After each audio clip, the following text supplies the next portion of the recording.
కన్యా రాశి వారికి డిసెంబర్ నెలలో 1వ తారీఖు నుండి 15వ తారీఖు వరకు గోచార ఫలితాలు ఎలా ఉన్నాయో తెలుసుకుందాం.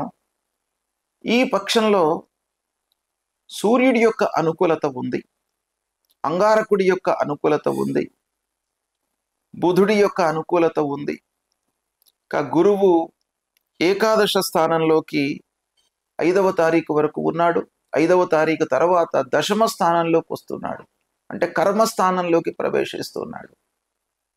శుక్రుడు అనుకూలంగా ఉన్నాడు, శనైశ్వరుడు సప్తమ స్థానంలో సంచరిస్తున్నాడు, ప్రతికూలంగా ఉన్నాడు. రాహువు అనుకూలం, కేతు ప్రతికూలం. ఈ విధంగా ఈ పక్షంలో గ్రహస్థితి ఉంది. గ్రహస్థితి మూలకంగా మీరు పార్ట్నర్స్ని ఇగ్నోర్ చేసి సొంత నిర్ణయాలు తీసుకున్నట్టయితే మీరు ఇబ్బందులలోకి వెళ్ళేటువంటి అవకాశాలు ఉన్నాయి. కాబట్టి దాన్ని దృష్టిలో పెట్టుకోండి.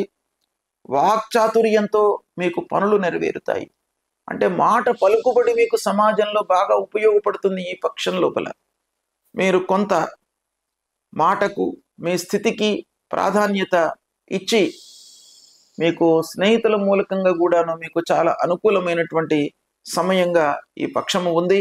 దీన్ని ఉపయోగించుకోండి.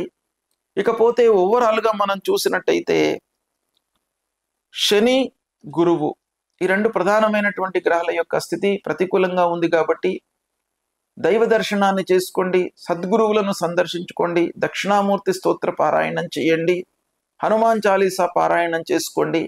ఇలాంటివి చేసుకున్నట్టయితే మీకు సత్ఫలితాలు కలుగుతాయి.